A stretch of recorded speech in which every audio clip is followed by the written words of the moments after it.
ఈరోజు మా ఇంట్లో ఉల్లిపాయ కారం చేస్తున్నాం. అది ఎలా చేయాలో చూపిస్తాను. ఫస్ట్ ఏమేమి తీసుకోవాలో అన్నీ చూపిస్తాను. ముందుగా పచ్చిమిర్చి వేయించుకోవాలి. తర్వాత ఉల్లిపాయ వేయించుకోవాలి. కొత్తిమీర, వెల్లుల్లి, చింతపండు, రుచికి తగ్గట్టు ఉప్పు. తర్వాత తాలింపుకు ఉల్లిపాయ, కరివేపాకు కట్ చేసి పెట్టుకోవాలి.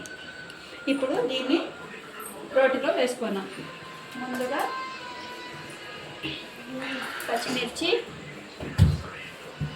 కొత్తిమీర, వెల్లుల్లి, చింతపండు, ఉప్పు ఈ మొత్తాన్ని వేసుకొని నున్నగా రుబ్బుకోవాలి. తర్వాత వేయించుకున్న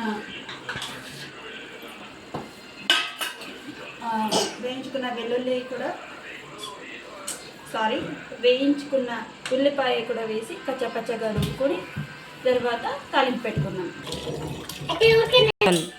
ఇదిగోండి ఫ్రెండ్స్, ఇలా రెడీ అయింది. ఇప్పుడు దీనిని తాలింపు పెట్టుకున్నాం.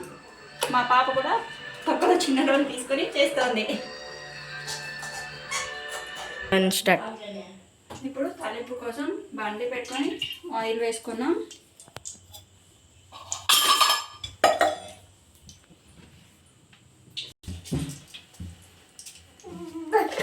ఆవాలు పట్లాడాక ఉల్లిపాయ వేసుకోవాలి.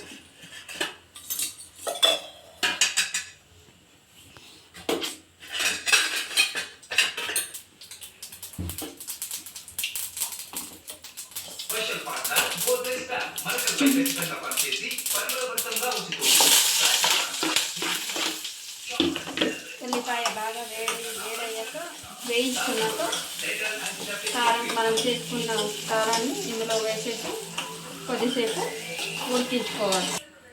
వెల్లుల్లి కారం రెడీ. ఇది ఇప్పుడు చపాతీలోకి కానీ రైస్లోకి కానీ చాలా బాగుంటుంది. ఇప్పుడు సర్వ్ చేస్తే తినడానికి రెడీ. అంటే వీడియో అప్లోడ్ చేసేసి కింద చపాతీ తింటాను.